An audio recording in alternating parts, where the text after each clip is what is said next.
Hey everybody, welcome to another episode of The Rundown. I'm Sunny Galt. I'm a messenger with United Network News, sometimes referred to as UNN. UNN is the official news channel for CARE, which stands for the Center for Amity and Restoration of Earth. We are not your normal news channel, newscast. We do things very differently because we discuss the real news, what's really happening in our local communities, on a statewide level, on a country level, world, and even the entire universe. We go that big. And we do have a newscast that's released through our online distribution platform at unitednetwork.tv. Comes out every Monday, Wednesday, and Friday, and we talk about a lot of stuff. You are certainly not going to hear this on mainstream media or alternative media because those sources, the information that those people talk about, they may have the best intentions, okay? But the source of their information is faulty.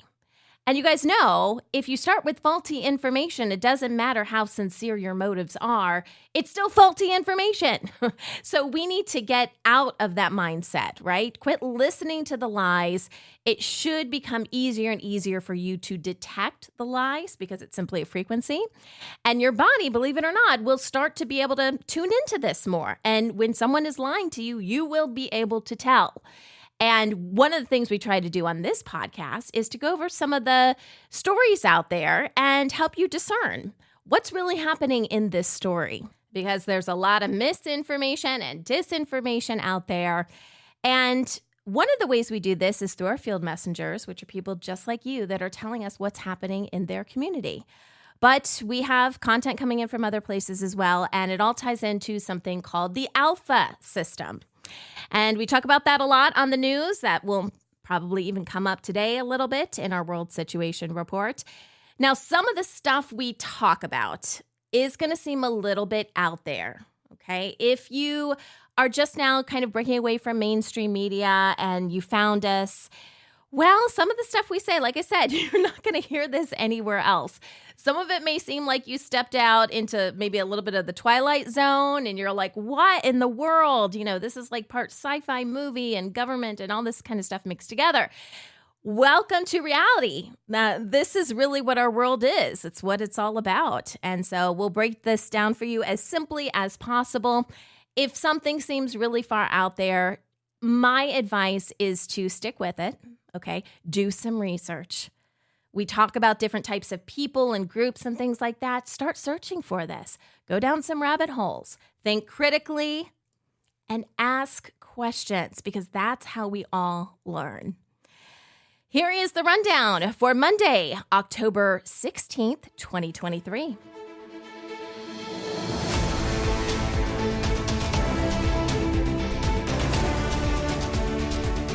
We kick things off with our field messenger reports. And again, these are people just like you that want to make a difference in their community.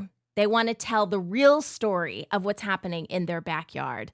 And these stories are beautiful. We get to see the world as it really is through the people that live there and love their community. And so today we've got a couple of stories, and it's kind of like we've got a dancing theme going on today, guys. So the first story is called Women's Dance, and this is from our UNN field messenger, Chuck Woody Kingsley. He's out of Nigeria. And I love Chuck Woody's stories because they just, give us a little glimpse of what life is like over there for them. And in this story, he talks about there's a women's dance group, and you get to see them dance and perform. This is definitely a visual story. Both of these stories these field messenger reports today are very visual, but he talks about this dance group, and it is specifically for married women in his community, right? And these women are amazing. They're beautiful. They have these skirts, these like long skirts, and then some of them are wearing these headdresses and these beautiful anklets, and they're all doing this same type of dance. One of the things I noticed about this that I thought was so interesting is it looked like it had been raining. These women looked so not just beautiful, but so full of life. Like, their faces were just kind of like glowing. And some of us would look at this situation and be like, oh, but it's raining and they're dancing and most of them weren't wearing shoes. So, they're in the mud. but they were still so happy. And that just goes to show you, obviously they're very proud of their heritage and everything that they're, showing their community. And they worked hard. I'm sure they worked hard and they practiced. And it's not just about the dance. This is about getting together with other people in your community and creating a bond, because this group was specifically for married women. And trust me, I'm a married woman. There's different things you talk about with married women than you would with single women or, young, teenagers and things like that. And so this is much more than just dance. Although the dance element was very beautiful as well, and they just looked amazing. And their clothes look so vibrant. I was like, I'm not sure over there if they have, the typical kind of like washing machines like we have here in the States, but whatever they're doing, it's working for them. Their clothes looked awesome. And again, everyone just looks so happy. And so that's our first report. And then the second report is about fire dancing, which looks really cool at night. You guys have probably seen fire dancing before. So Josine, who is out of the Netherlands, actually kind of does a story on herself, which is interesting because she is a fire dancer. In fact, she not only does fire dancing, but she does belly dancing. And she started this, I think she said 10 years ago. And she equates dancing. She says it's like a prayer. It's like a meditation. And I have some experience in that. I, growing up, did various types of dance, and you can get in that zone, right? And so I totally know what she's talking about. But the video on this, you really just have to see it, because she says she uses hoops and she's got all these different props and everything's lit on fire. And me as a mom, I'm going, oh, don't burn yourself. Don't burn yourself. But it was still really beautiful to see. And at the end of the report, she makes this comment that I really think is going to come true for a lot of people. She said, I would love to make a living as an artist, being an artist. This is my true form. This is what really gives me joy. And I think we really need to start thinking about what is it that really gives you that joy in your life? Because for so many of us, we've put that on the back burner. Because, I can't possibly make money doing that, or how is that contributing to society? But as we move forward in this new earth that we talk about a lot, it's really about what gives you joy. That joy was put into you and is part of you for a very important reason. You have something to contribute to society. You are important. And the things that you love are important, because somehow it's going to interconnect with everything else that's going on. And someone else is going to be able to benefit from something that you truly enjoy. And so, Josine, if you're listening, I truly believe that you will be able to get paid and make a living doing this. Eventually money's not going to mean anything anyways. But as we're in this transition period, it's going to happen. Mark my words. Speaking of the new earth, we have this new segment on the news that we have aptly called The New Earth. And it's all about sharing stories about where we're going. Where is our planet going? Where is humanity going? Not where we are now, because if you just watch mainstream and even alternative media, they're telling you we're going to hell in a handbasket. And I promise you that is not happening. That is the perception, because that's what they want you to think. That's what they want you to manifest and create. But that's not what we're going to do. And that is not reality. So in the new earth, we have the ability to do incredible things. And we have to learn how to access these, I'll call them spiritual gifts, because that's what most people would probably think this is. But really, it's just how God created us, how the Creator created us to be. And so I did an interview with Michelle Ann Phillips, who happens to be part of the CARE community. And she is a theta healing practitioner. Now, we've talked about theta brainwaves on the newscast before, and getting into that mindset where you're accessing theta and, your brain is processing theta. And so Michelle talks a little bit about what is actually going on here. And the theta brainwaves happen right before you fall asleep. Your eyes may flutter a little bit. It's kind of like that REM sleep stage. And it's about accessing energy, the energy of pure creation, where you've got that abundant love and peace and understanding. And that's when it happens, right? And we can actually, if we can access this energy, not just when we're falling asleep, but if we can do a meditation, and if we can access this energy, then we can do incredible things with it. Amazing things, miracle things. So we need to access the energy, bring it into reality. And all of this is based on quantum science. And what I loved about this, and I made this comment in the interview with Michelle, I'm like, I love that it's just so simple. Like when I think of quantum science, I'm like, yeah, that sounds really complicated. I'm not even sure what all that is about. But we all fall asleep, right? So our bodies are naturally doing this. And I just think it's a beautiful picture of how we're constantly connected with the creator. We just have to bring that into our reality and use that energy. And if we're thinking too much about it, then we're doing it wrong. So I also love that, because how often do we just get caught up in, doing things and, our brains are on overload. But this is one of those things, like, stop thinking about it so much. This is something your body naturally does. So I encourage you guys to check out that interview. We also have a couple of stories that have to do with the environment. So this man in India, his name is Jadav Payang. He transformed this barren island. They called it a sandbar. I kind of have a different picture in my head when I think sandbar. So I'm just going to call it a barren island. He transformed it into a lush forest. And this is pretty much this guy doing it alone. It's 1,300 acres, so 1,300 acres. And he started back in 1979. This is when he got this idea. And he was really connected to nature. And he noticed that snakes were dying because there weren't any trees in this area. So he started planting bamboo trees and cotton trees, and he kept doing this, and now it's a lush forest. In fact, they named the island after him. He's now referred to as the Forest Man of India. And the reason we share stories like this is because I know there's a lot of people that are waiting on funding, because some projects do need some funding in order to make them happen. And I get that, okay? But there's a lot you can do with just what you have right now. This guy did not wait for some money to be dropped into his lap. He saw a need. Snakes were dying. He wanted to fix that. And did it take him some time? Yeah, I guess it kind of did. But now there's a beautiful forest. Now he's the Forest Man of India. So it's just a testament to what you can do when you really want to make something happen.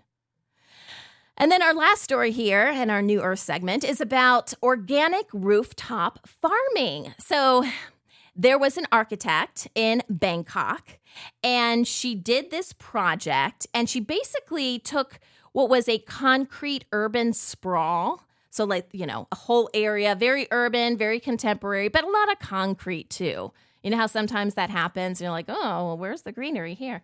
Well, she took that and basically made it into, where there was a bunch of concrete, like a roof, right? You think of concrete, buildings and things like that.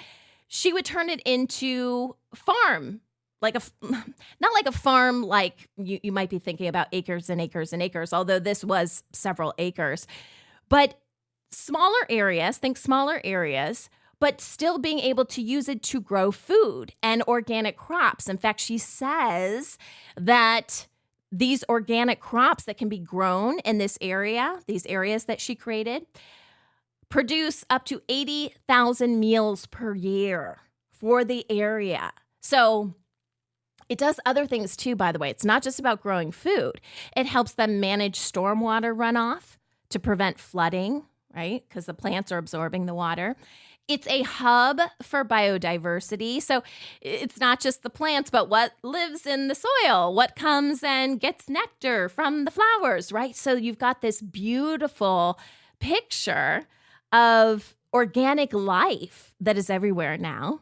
And then there are some solar panels and things like that. So the solar panels are being used for energy, and it powers the irrigation system. So really, this was thought out very well. This is why an architect needed to do this, right? You don't want things leaking all over your buildings and stuff like that. But again, it's another testament to what can be done. Do we really have to have things being, static and, concrete everywhere? No, you don't. You can make this work. I mean, bring the organic into all of this, because there's so many benefits. Just think how you feel when you take your shoes off and you're walking through the grass, right? Or, you're out in, some sort of meadow or something like that. There's just something so relaxing and beautiful about that. So can we bring that kind of atmosphere into our quote unquote urban areas? Yeah, this architect is proving that's absolutely possible. In our regional news, there's a few stories we're going to go over, and I want to point out things to kind of really think about. Like, these are headlines that are out there, and sometimes we need to look at this and, take a slightly different perspective on this. So I think it's interesting how much is being revealed now in headlines, but if you don't really think about it, you might miss it, okay? So our first story is about labor trafficking going on in Qatar.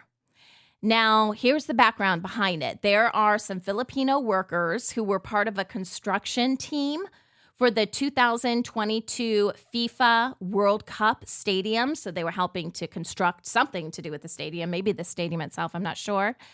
And as you can imagine, that's going to be a lot of work. It's probably going to take some time. So they are now suing the U.S. construction company who was responsible for them, that they were working under, for harsh and inhumane conditions. So some of the things that they list here is just incredible. So they said they were living in overcrowded and unclean situations, that they would work for 72 hours continuously in extreme heat.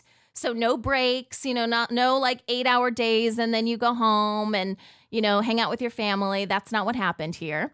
They say their wages were withheld, and even, get this, their passports were seized, leaving them stranded. So they had to do this work because where else are they going to go? And you don't see a lot of stories like this. And this is, coming out more and more. When we think trafficking, I know there's a lot of emphasis put on sex trafficking and human trafficking. This is labor trafficking. And a lot of this stuff goes on. It goes, we don't even hear about it. But I think what's interesting here is, and I'm just speculating right now because I don't know too much about the construction company behind all of this, but probably what happened in the past is a company got in trouble and some cabal, larger company or owner of that, company that got in trouble would pay people off. They would just come in and write you a check, or they would threaten people or do whatever to keep it out of the media. Well, we know that governments are broke, and as a result, a lot of these large corporations are going broke as well. They would get a lot of money from the government. And so I just keep an eye on it, because I think you're going to see more stories like this. Fewer and fewer people getting paid off, and this stuff actually getting out into the media. Our next story is about Twitter. I guess it's called X now. I refuse to call it X, but okay.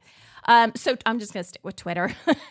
They are being accused of not stopping child abuse on their platform, or being too lenient in stopping child abuse.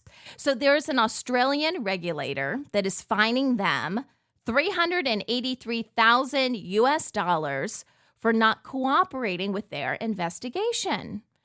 And basically what this regulator wanted them to do is they wanted information from Twitter about their response time to abuse reports. So if someone sees a post that could be related to child abuse, it's flagged usually, right? Or someone should flag it. Well, that information goes to Twitter. How quickly are they reporting or keeping track of this and responding to these types of reports? And also, what methods are they using to detect this content in the first place? Because you can't just rely on people flagging content. You need to have something that is detecting this. Even if there's some false alarms, that's okay. I'm sure there's going to be someone that, goes through it and, double checks for that and whatever. But basically, Twitter didn't provide them with the information. And so this regulator's like, okay, you're not going to do this. We're going to fine you hundreds of thousands of dollars. As a result, advertisers are pulling out. So who knows exactly what's happening over at Twitter? But if you don't already know this, Elon Musk is not a good guy. He is not a white hat. He does not care about you as a human being. When he was younger, I actually interviewed his childhood babysitter. And she told me stories of him playing with demons. And she was actually taken into a scenario with demons, like underworld beings and whatever. And this is Elon Musk as a child. And he was just having a grand old time, okay? He comes from an Illuminati family. So if you think that there's a good guy heading up Twitter, think again, okay? It's not happening. It's a dreamland. All right, so we'll see what they do with child abuse moving forward, or the platform may just go under because people are not going to put up with the harming of children. If people really knew what happened to our children and how children are abused in this world, their heads would spin. And stuff like this will make people just drop the platform altogether. So we'll see what they do. And our final story is about a museum in New York City and their removal of human remains that are on display as part of this, like a historical setup and information about history. It's the American Museum of Natural History, again, in New York City. And they are removing all of their human remains from displays because they have ethical concerns about how the human remains were acquired. And I think this story is really interesting here. They say they don't necessarily have consent from the individuals, which is kind of hard to do, right? Like from the individual whose bones are on display. I don't really know how you get their consent unless, they filled out something before saying it could be used for educational purposes or something like that. But also the communities, right? So I'm thinking indigenous people, tribal people, different groups of people that could say, okay, that would have the power or the authority to give consent. But I think this is really interesting because we shouldn't have anything done to us without our consent. That actually goes against natural law. So I think that this is really interesting that this is coming out. We are going to see more and more of this, and it's just naturally happening on our planet, which I think is fascinating. We should be respecting people and not doing things without permission to do so. This is what the deep state has done for a very long time. They have done things like they put things in movies. They tell us what they're doing to us, all this nefarious stuff that they're doing to us through movies. They do this all the time. And we watch the movies and with our buckets of popcorn and soda and, think it's just entertainment. It's not. But because we didn't do anything about it, because we just thought it was a movie, that's implied consent. And so that's not okay. According to natural law, that is not okay. And I think we'll see more situations like that where we're not just assuming that it's going to be okay or whatever. No, we have to have consent. And in today's World Situation Report with Kimberly Gogan from the Office of the Guardian, we kick things off by briefly talking about the solar eclipse. Did anyone go outside? I know in my house, my husband, who's not quite awake, and my kids, they wanted to go outside and they were asking me, do I wear sunglasses? Do I not wear sunglasses? For whatever reason, my body was telling me don't have anything to do with that. So I personally didn't go out. But the deep state was definitely checking out this solar eclipse. They thought that it was going to bring a bunch of dark consciousness back onto the planet. That didn't really work out for them. Nothing they do right now is working out. I mean, it's getting a little bit embarrassing. If you are new to listening or watching our newscast or listening to this podcast, then I can get you caught up here pretty quickly. Governments are broke, and the people behind the scenes that run the governments are broke as well. And they can't carry out their wars. We've talked in the past about what's going on in Israel and Palestine. Real people are getting hurt, but it's not a real war. Okay, when things are orchestrated at the top, it's not a real war. These are about, people are trying to call in demons and do, end times type stuff. That is what's happening, but it's purposeful. It's to, take over the financial system of the world is what they're, that's their end goal. They lost control of the financial system, the alpha system that I referred to at the beginning of this podcast. And they're trying to get it back. But the problem is the alpha system is an organic system that is for the betterment of the planet and humanity. You cannot use the alpha system to cause wars. It will not fund wars. It will not spread pandemics all over the place. It will not cause famine and earthquakes and all of this crazy stuff that they're used to doing to us in the past. That was the Omega system did that. Omega does not exist anymore. We are on the Alpha system. So now they want control of the Alpha system so they can have control of all of the new money coming into the system. Therefore, endless money to carry out all this crazy stuff that just harms humanity. But they're broke. They are totally broke. But that doesn't stop one of these groups, because there's multiple groups that are involved here, from stepping up and saying, hey, I can fund everything. Just give me a few more days. By this time, on Monday, that was the latest one, is that by Monday afternoon, which is today, that money was going to come in. It's crazy because they kind of set these days and times to just extend a deadline. And they do some hacking and stuff like that, trying to get into the financial system, but it never works.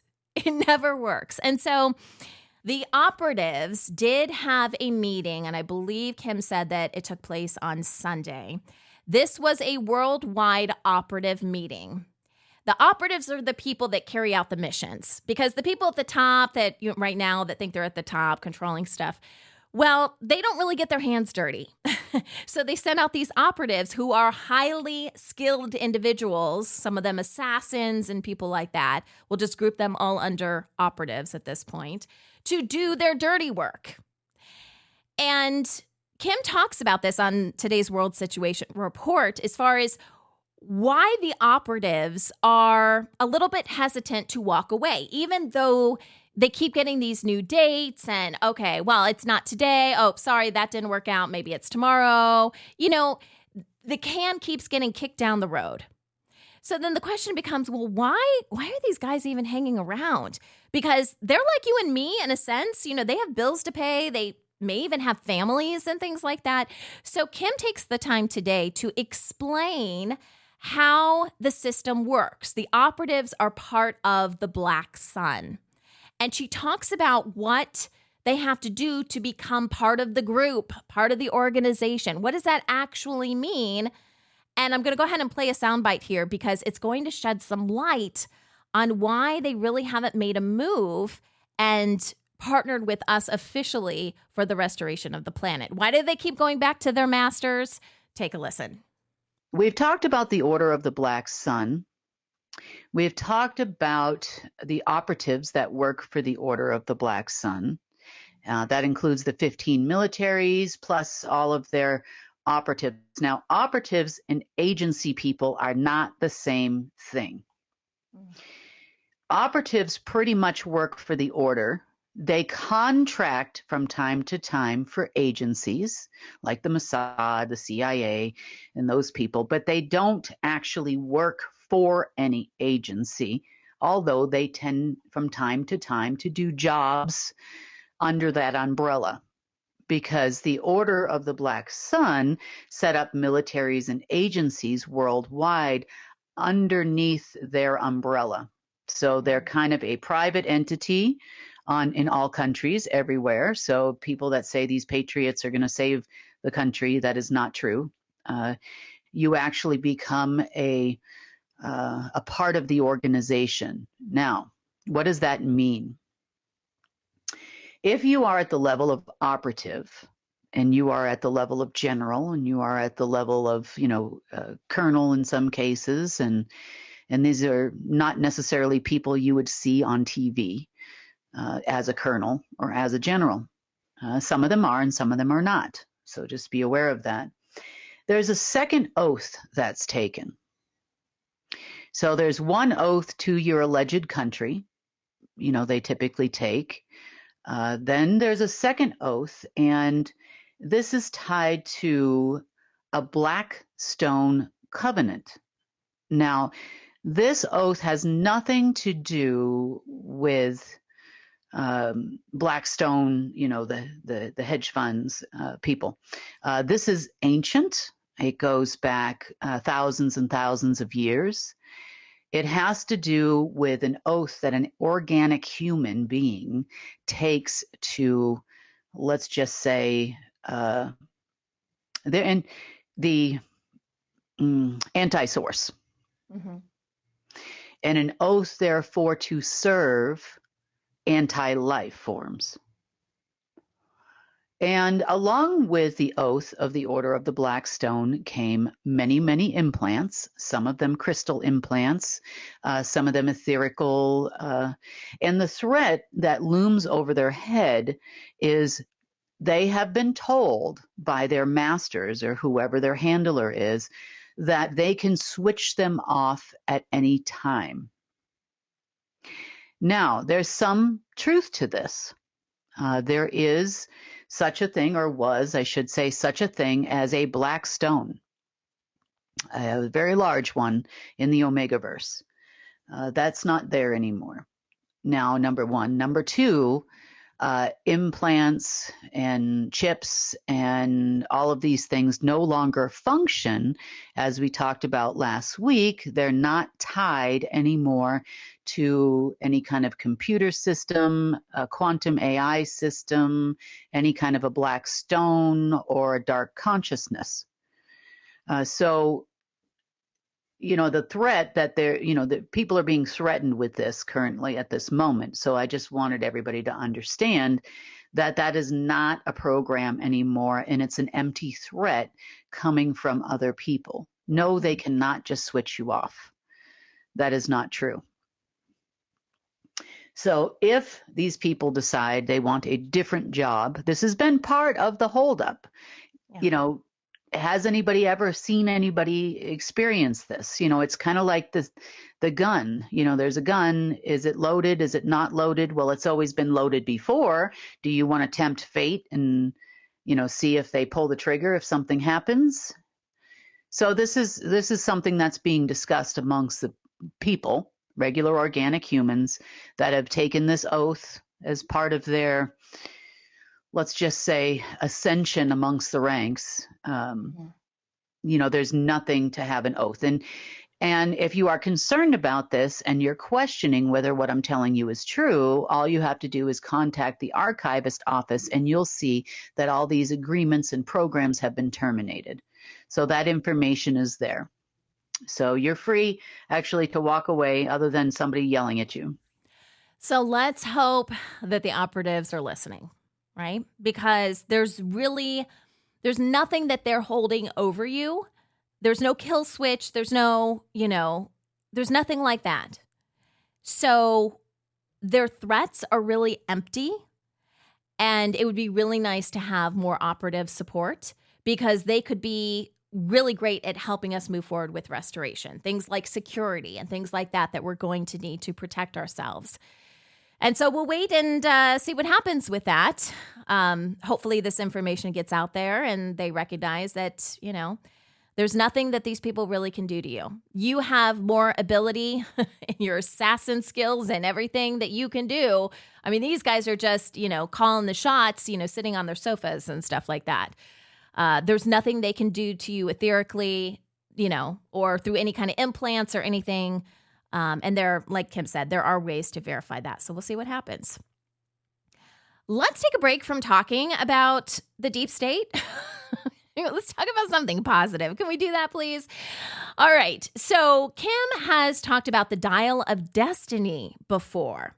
This was a real thing, by the way, not some Indiana Jones movie. This is a real thing. And it would gauge the amount of light versus dark consciousness on the planet. And the deep state knew about this. Our side knew about this as well.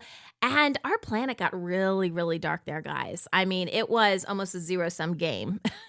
And we were able to get out of it. And so now there's all this light energy on the planet and light consciousness on the planet. In fact, Kim talks about how the time for dark consciousness is over. The plug has been pulled, and that's a big deal. Let's find out what exactly that means. There is a very real change that's happening in the multiverse. So a few months back, we talked about the Dial of Destiny. and how there was a dark pool of consciousness and a light pool of consciousness, and which way the universe was going to go kind of depended on how much consciousness was attracted into this planet and other planets. Well, the time for permitted dark consciousness to exist on this side of the multiverse, based on a mutual agreement between source and anti-source, is over. And this started on Saturday. Okay. So what does this mean? This means that little angel on one shoulder and devil on the other shoulder, for you organic beings that we're talking to here, time is ending. Things, if you're really super, super sensitive, you might have started feeling yesterday, probably late afternoon U.S. time, would have been things like a sense of freedom. It would have been a dissipation of fear of doing things. You may have felt like a lift, an energy lift in the afternoon. And this will take some time. Could be days, could be a week, could be 10 days for it to completely dissipate. But the one thing we know for sure is that the plug was pulled, so to speak, and the dark consciousness will no longer exist, not only on this side of the multiverse, but on the other side of the multiverse, and that includes dark consciousness computer systems. Wow. So, like I said, things take time. Once you pull the plug, you're on your laptop, as an example, you pull the plug and it takes a while for the battery to run out. Mm-hmm. It did cause a little bit of a death rattle, so to speak, to happen. It started yesterday afternoon, continued a little bit into today, but that should dissipate as well. It also will mean a consciousness change in members of the deep state, because they don't have that dark consciousness chips in their head. There's no dark consciousness feeding their obsessions and compulsions anymore. Don't get me wrong. I'm not Mother Teresa. I'm under no delusion that these people aren't just evil unto themselves. But their control and their ability to affect you as a person, both psychically, I shouldn't say both, but psychically, spiritually, mentally, a lot of these programs are dissipating now. As far as the overall dark consciousness involved in the creation of those programs and frequencies through electronics and those types of things, you're going to start to see more and more of that dissipate as the swarm of dark consciousness that fed on things, all things electronic, all things electricity, like I said, it's an artificial thing. So we'll start to finally completely dissipate and never come back. So you guys, this is a really big deal. Humanity has no idea yet, who knows if they'll ever fully know, how much control what we call the deep state, even though it's much bigger than just, the people you see on TV, how much control they had over us. I mean, it gets really dark, guys, through our computers and things like that, and frequencies, and putting ideas, horrible things into our head, giving us diseases through frequencies. And so what Kim is saying is that ability to do that, it's like you pulled the plug and the battery, you got to wait for the battery to die a little bit, right? Using the laptop analogy. But it's going away. Like, our planet has never seen this before. It's incredible. And just think what humanity can do without being under that type of influence. And who knows what it's going to do with the remaining, people involved in the deep state. I mean, you never know with those guys. I think most of them are probably a lost cause, but it does kind of give you that glimmer of hope that maybe somebody will come around, or maybe something will happen faster because of this, or, maybe it'll benefit them as well.